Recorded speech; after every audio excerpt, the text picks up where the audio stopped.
अब सोचिए कि 13 आईपीएस की तैनाती, राजधानी है पटना, यहाँ पर 13 आईपीएस की तैनाती है और जुलाई में 19 लोगों की हत्या होती है, वो भी महत्वपूर्ण जगहों पर। ये नहीं कि कोई चोरी छिप के दियरा में ले जाकर कोई हत्या कर दे।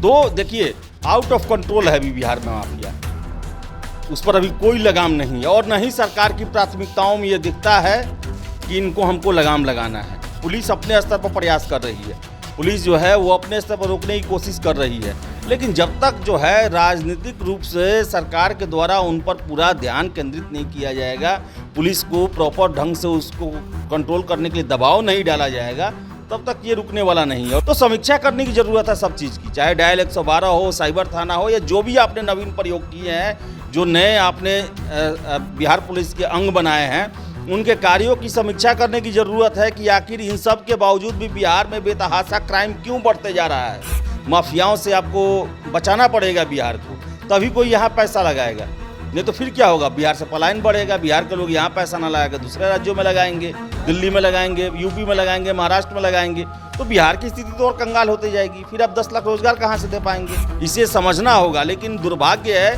कि सरकार का अभी इस तरफ ध्यान नहीं के बराबर है। मुख्यमंत्री जी गृह मंत्री हैं, लेकिन उनका एक भी बयान बिहार में क्राइम को लेकर नहीं आया है पिछले 2-3 महीनों से। जब से सरकार आया महागठबंधन का, तब से नीतीश कुमार का ज़्यादा फोकस जो है वो राष्ट्रीय स्तर पर है, बिहार स्तर पर नहीं है, और गृह विभाग उनके ही हाथों में है। यही नीतीश कुमार 2005 में जब बिहार के मुख्यमंत्री बनते हैं, उससे पहले बिहार को जंगल राज की संज्ञा दी जाती थी, सारे अपराधियों का इन्होंने खात्मा किया। मुख्यमंत्री जी आखिर एक बार भी बैठकर जिले के जो अधिकारी हैं या पुलिस के अधिकारी हैं, उनसे कहाँ आप सुने हैं 1-1.5 महीने से इतना क्राइम बढ़ा हुआ है, एक बार भी मुख्यमंत्री जी बैठकर डीजीपी से बात किए हों या फिर जितने भी अधिकारी हैं उनसे बात किए हों? 1-1.5 महीने की नहीं, लगभग सालों से वो बात नहीं। 2024 के चुनाव में जब जनता के बीच में जाइएगा, पूरे देश दुनिया में जाइएगा, यूपी से ही बात चल रहा है चुनाव लड़ने का इनका, यूपी में जाइएगा तो क्या आप बताइएगा, तो आप क्या लेकर जाइएगा पूरे दुनिया के सामने, देश के सामने, कि कैसा आप देश को बनाइएगा इस तरह बिहार की तरह कि कोई ऐरा गैरा आया, किसी को गोली मार दिया, धमका दिया। बिहार में लॉ एंड ऑर्डर स्थितियां जो हैं उसकी बिगड़ चुकी हैं।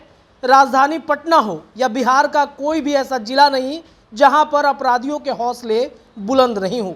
आम आदमी डरा सहमा हो गया है। आपको बता दें कि राजधानी पटना में बीते 3 दिनों में लगातार हत्याएं हुई हैं। गल्ला व्यवसायी की हत्या होती है, मुखिया जी की हत्या हो जाती है, और ऐसे कई व्यवसायी हैं जो राजधानी पटना में अपराधियों के निगाहों पे हैं। तो क्या बिहार में लॉ एंड ऑर्डर स्थितियाँ बिगड़ रही हैं? क्या बिहार की पुलिसिया जो तंत्र है वो फेल हो रही है? अपराधी क्यों ऐसे लगातार हत्याएं कर रहे हैं? इस विषय पर चर्चा करेंगे। आज हमारे साथ हमारे सहयोगी हैं आदेशपुरी। बिहार में जो अपराधियों के हौसले बुलंद हो रहे हैं, कहाँ है पुलिस विभाग? एकदम डीजीपी आर.एस. भट्टी आए तो उनके बारे में तरह तरह की बातें चली कि बिहार के अपराधी जो हैं वो दौड़ा दौड़ा के डीजीपी आर.एस. भट्टी की पुलिस पकड़ेगी। यहाँ तो उल्टा हो रहा है, क्या? देखिए, बिहार में तो लॉ एंड ऑर्डर सच में जो है वो काफ़ी ख़राब हुआ है, और सरकार जो है, नीतीश कुमार इनका यूएसपी हुआ करता है कि हम क्राइम से किसी भी तरह से समझौता नहीं कर सकते हैं। लेकिन कारण क्या है? आप देखिए ना, पटना में ही इतना कैमरा लगा हुआ है, इतना कैमरा कि वो कोई भी आदमी अगर बिना हेलमेट की जाएगा तो पकड़ा जाएगा, लेकिन अपराध करके अपराधी आते हैं, निकल जाते हैं और बाद में सीसीटीवी कैमरा से फ़ोटो उनका लिया जाता है, लेकिन कार्रवाई नहीं हो पाता है। देखिए, सबसे बड़ा कारण है मुख्यमंत्री जी नीतीश कुमार, उनके हाथों में गृह विभाग है, और उनका जो पूरा दिमाग है ना, वो बिहार नहीं इंडिया की तरफ लगा हुआ है। वो संयोजक बनने में और 2024 के चुनाव को लेकर ही पूरे तरह से वो पिछले साल से चुनावी मोड में ही है। आप देख लें, जब से सरकार आया महागठबंधन का, तब से नीतीश कुमार का ज़्यादा फोकस जो है वो राष्ट्रीय स्तर पर है, बिहार स्तर पर नहीं है, और गृह विभाग उनके ही हाथों में है। आखिर आप सोचिए कि पटना में 13 आईपीएस अफसरों की तैनाती है, और जुलाई मामले में 19 लोगों की हत्या की गई पटना शहर में, दिन दहाड़े शाम को 6 बजे सबसे ज़्यादा मूवमेंट होता है। हर एक आदमी, जो आदमी दिन भर भी नहीं निकलता है, घर में रहने वाला भी है, उस शाम को औरतें भी निकलती हैं, उस समय पटना में हत्या हुआ है। तो ये दिखाता है कि सरकार जो है उनका फोकस बिहार के अभी लॉ एंड ऑर्डर पर कमज़ोर पड़ा हुआ है, ध्यान नहीं दे रहे हैं। सक्षम पूरी तरह से हैं। यही नीतीश कुमार 2005 में जब बिहार के मुख्यमंत्री बनते हैं, उससे पहले बिहार को जंगल राज की संज्ञा दी जाती थी। सारे अपराधियों का इन्होंने खात्मा किया, उनको जेल में डाला या फिर वैसे स्थिति बनाई कि अपराध नहीं हो। बिहार का हर एक रूट जो है, जहाँ पर आप दिनों रात कभी भी आराम से जा सकते थे, लेकिन आखिर 2-3 सालों से ये स्थितियाँ क्यों गड़बड़ाई हैं? इसका सबसे बड़ा कारण जो है वो प्रॉपर ढंग से लॉ एंड ऑर्डर पर ध्यान देना नहीं है। इसी कारण ये सब कुछ गड़बड़ हो रहा है। पहला चीज़ ये हुआ। दूसरा चीज़ ये हुआ कि करप्शन है। करप्शन जो है ट्रांसफ़र पोस्टिंग में आम चलन में ये बातें चलती हैं। अभी देखिए ना आप, सीओ का ट्रांसफ़र हुआ बिहार में, क्यों? मुख्यमंत्री जी बोले कि गड़बड़ी हुई है। आरोप लगे विपक्षी दलों द्वारा कि पैसे का लेन देन हुआ बहुत बड़े मामला में, और वही कारण है कि इस पर रोक लगाया गया। तो ऐसा तो पुलिस विभाग में भी होता है। पुलिस विभाग में भी कहा जाता है, ये बात आम है, जिला बिकता है, जिलों में जो है थाने बिकते हैं। अब भाई जो बिकेगा जो चीज़, मानिए किसी थानेदार की पोस्टिंग पैसा देकर होगा तो वो तो पैसा वसूलेगा ही, और पुलिस विभाग में पैसा कैसे वसूलाएगा? सही आदमी, जो ईमानदार आदमी है वो पैसा देगा नहीं, जो गलत लोग हैं वही पैसा देंगे। शराब तस्कर है वो पैसा देंगे, बालू तस्कर है वो पैसा देंगे, जो माफिया है वो पैसा देंगे, अपराधी हैं वो पैसा देंगे।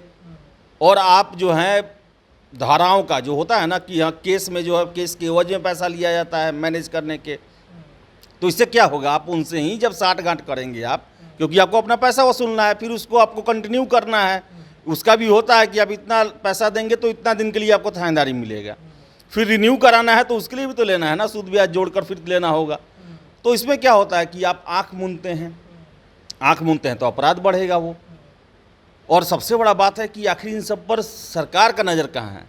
मुख्यमंत्री जी आखिर एक बार भी बैठकर जिले के जो अधिकारी हैं या पुलिस के अधिकारी हैं उनसे कहाँ आप सुने हैं? 1-1.5 महीने से इतना क्राइम बढ़ा हुआ है, एक बार भी मुख्यमंत्री जी बैठकर डीजीपी से बात किए हों या फिर जितने भी अधिकारी हैं उनसे बात किए हों? 1-1.5 महीने की नहीं, लगभग सालों से वो बात नहीं कर रहे हैं। सालों से नहीं बात कर रहे हैं। जब भी बैठक हुई है वो तो शराबबंदी के बाद जो है लोग जहरीली शराब से लोग मरते हैं, तभी मुख्यमंत्री जी अब जो है वो पुलिस के साथ बैठक करते हैं कि क्या कैसे कड़ाई किया जाए। लेकिन आम जो हो रहा है, आप सोचिए आप कि जो लड़के हैं वो जो भी क्राइम कर रहे हैं 20-25 साल के फोटो में या इस सब चीज़ में आ रहा है, और हाई स्पीड बाइक से घूम रहे हैं, कहीं जा रहे हैं, किसी को आराम से गोली मार दे रहे हैं। भाई सोचिए आप, कितना आसान हो गया है कि किसी को भी कहीं भी जाके गोली मार दिया जा रहा है, वो रंगदारी भी वसूला जा रहा है। और सबसे अधिक देखिए तो ये बैंक सबसे ज़्यादा ये हो रहे हैं। देखिए कि जो पहले जो 90s का जो क्राइम था ना, उसमें बहुत बड़ा क्राइम होता था कि जातीय हिंसा होता था, फिर से होता वर्चस्व का लड़ाई होता था, जाति का लड़ाई होता था, पैसा भी होता था, लेकिन इतना बड़ा मामला नहीं होता था। लेकिन आज आप क्राइम देख लीजिए, अब मुजफ्फरपुर का ही जो आशुतोष शाही का हत्या हुआ, वो भी ज़मीन से जुड़ा हुआ मामला है। जो भी यहाँ पर हत्या हो रहा है मैक्सिमम ज़मीन और पैसे के लिए ही हो रहा है। आप देखिएगा कि लगातार बैंकों को, सीएसपी संचालक को टारगेट किया जा रहा है, लूट की घटना हो रही है, उस दौरान फायरिंग हो रही है, मार दिया जा रहा है। तो क्या है कि बस पैसे लूटने के लिए और पैसे संपत्ति के लिए ही विवाद बढ़ा हुआ है। और मुख्यमंत्री जी हमेशा कहते हैं कि बिहार में 60% क्राइम जो है वो ज़मीन के कारण है। तो फिर ज़मीन के मामलों को क्यों नहीं सॉर्ट आउट किया जा रहा है? ज़मीन में आखिर कैसे इतने ज़मीन माफिया पैदा हो गए हैं जिनके बीच वर्चस्व की लड़ाई हो रही है और मारे जा रहे हैं लोग? तो इसके लिए भी एक काम करने की ज़रूरत है, लेकिन वो सरकार वो सब काम अभी नहीं कर रही है जिससे यहाँ के क्राइम जो है वो कंट्रोल हो। अगर ज़मीन मुख्यमंत्री जी मानते हैं कि ज़मीन के कारण ही बहुत बड़ा क्राइम होता है, तो आप उसके लिए ठोस कदम उठाएं, उसके लिए आप बैठें, उसके लिए आप बात करें सभी अधिकारियों से। ये सब बिहार में हो नहीं रहा है। तो कहने का मतलब है कि नीतीश कुमार जी का पूरा ध्यान जो है वो दिल्ली जाने पर लगा हुआ है। लेकिन आप 2024 के चुनाव में जब जनता के बीच में जाइएगा, पूरे देश दुनिया में जाइएगा, यूपी से ही बात चल रहा है चुनाव लड़ने का इनका, यूपी में जाइएगा तो क्या आप बताइएगा कि बिहार में मैंने क्या किया? वहाँ तो आपको लॉ एंड ऑर्डर तो दिखाना पड़ेगा, क्योंकि बिहार जो है पूरे देश में सबसे पहले लॉ एंड ऑर्डर के चलते ही जाना जाता है। और 2010 और 15 के बीच में नीतीश कुमार जी को इतने सम्मान मिले पूरे देश में, वो बिहार में लॉ एंड ऑर्डर को लेकर ही मिले थे। तो आप क्या लेकर जाइएगा पूरे दुनिया के सामने, देश के सामने, कि कैसा आप देश को बनाइएगा? इस तरह बिहार की तरह कि कोई ऐरा गैरा आया, किसी को गोली मार दिया, धमका दिया, आप सोचिए कि 13 आईपीएस की तैनाती, राजधानी है पटना, यहाँ पर 13 आईपीएस की तैनाती है और जुलाई में 19 लोगों की हत्या होती है, वो भी महत्वपूर्ण जगहों पर। ये नहीं कि कोई चोरी छिप के दियरा में ले आकर कोई हत्या कर दे। और आप देखिए बिहार में तो दो जो हैं, शराब और बालू, ये दो ऐसे मामले बन गए हैं जो कि सरकार के कंट्रोल के बाहर हो गए हैं। ये एक सिंडिकेट बन गया है दोनों जगह। इतना कोशिश करने के बावजूद भी बिहार में शराब के खेप पकड़े जा रहे हैं, शराब की तस्करी हो रही है, पूरा आपने संसाधन झोंक दिया है उसको लेकर। उससे ये भी आरोप लगता है, और आरोप क्या, बहुत सारे पुलिस वाले दंडित भी हो इसके लेकर कि उनसे उनका सांठगांठ हो गया है। बालू माफिया के देखिए कितने लोगों की हत्या कर दी जा रही है, वहाँ पर पुलिस जो टीम जाती है उस पर फायरिंग हो जाता है। एक छत्र राज बना हुआ उनका, वो भी पटना से इतना सटा हुआ इलाका है, पटना जिला का ही इलाका है, मनेरिया सब साइड जो है। तो देखिए आउट ऑफ कंट्रोल है अभी बिहार में माफिया, उस पर अभी कोई लगाम नहीं है। और नहीं सरकार की प्राथमिकताओं में ये दिखता है कि इनको हमको लगाम लगाना है। पुलिस अपने स्तर पर प्रयास कर रही है, पुलिस जो है वो अपने स्तर पर रोकने की कोशिश कर रही है, लेकिन जब तक जो है राजनीतिक रूप से सरकार के द्वारा उन पर पूरा ध्यान केंद्रित नहीं किया जाएगा, पुलिस को प्रॉपर ढंग से उसको कंट्रोल करने के लिए दबाव नहीं डाला जाएगा, तब तक ये रुकने वाला नहीं है। और पूरे बिहार में देखिए तो फिर से स्थितियाँ जो है बड़ी भयावह होती जा रही हैं। नए नए अपराधी पैदा हो रहे हैं, माफिया पैदा हो रहे हैं। जो है शार्प शूटर जो है बिहार में फिर से जिंदा हो गए हैं, जो कि पैसों के लिए किसी का मर्डर कर देते हैं। बड़ा आसान हो गया है सबको मर्डर। अमाउंट ज़्यादा नहीं रहता, 2000-3000 में। वही तो मैं कह रहा हूँ ना कि इसका मतलब उन्हें डर नहीं है, उन्हें ये पता है कि पुलिस हमें नहीं पकड़ पाएगी और हम अपने काम को अंजाम दे देंगे। तो फिर ये क्या फ़ायदा ये कैमरा लगाने का इतना? केवल आपका काम पुलिस लोगों से चालान वसूलना तो नहीं ना है। आखिर इतना पूरे पटना में कैमरा लगाया गया है तो ट्रैफिक तो है ही, लेकिन ट्रैफिक के साथ साथ यहाँ पर क्राइम कंट्रोल करने के लिए देखिए आप साइबर थाना खुला बिहार में, हर एक जिलों में खोल दिया गया साइबर थाना। देखिए रोज़ साइबर ठगी का मामला है, रोज़ साइबर ठगी का मामला बढ़ते ही जा रहा है, कंट्रोल नहीं हो रहा है। तो केवल थाने खोलने से नहीं होगा। आपने डायल 112 चलाया कि लोगों की सुविधा में होगा, वो गश्ती में हमेशा रहेंगे, फिर भी पटना में आके अपराध करके वो आराम से गायब हो जा रहे हैं। तो समीक्षा करने की ज़रूरत है सब चीज़ की, चाहे डायल 112 हो, साइबर थाना हो, या जो भी आपने नवीन प्रयोग किए हैं, जो नए आपने बिहार पुलिस के अंग बनाए हैं, उनके कार्यों की समीक्षा करने की ज़रूरत है कि आखिर इन सब के बावजूद भी बिहार में बेतहाशा क्राइम क्यों बढ़ते जा रहा है। लेकिन सरकार का कोई ध्यान ही नहीं है, तेजस्वी यादव का कोई बयान नहीं आता है। आखिर उनको बिहार का आगे का भविष्य बनना है तो बिहार के लोगों को उन्हें गारंटी देना होगा कि हमारे रहते आपकी जानो माल की सुरक्षा हम करेंगे।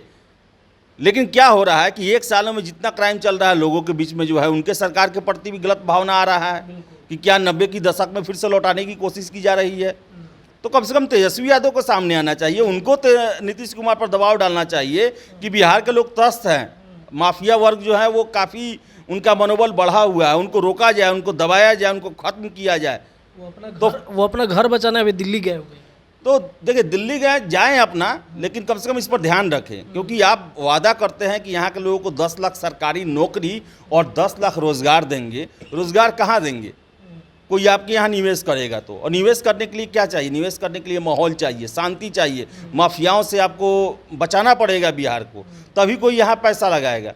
नहीं तो फिर क्या होगा? बिहार से पलायन बढ़ेगा, बिहार के लोग यहाँ पैसा ना लगाएंगे, दूसरे राज्यों में लगाएंगे, दिल्ली में लगाएंगे, यूपी में लगाएंगे, महाराष्ट्र में लगाएंगे। तो बिहार की स्थिति तो और कंगाल होती जाएगी। फिर आप 10 लाख रोजगार कहाँ से दे पाएंगे? पलायन तो और बढ़ेगा।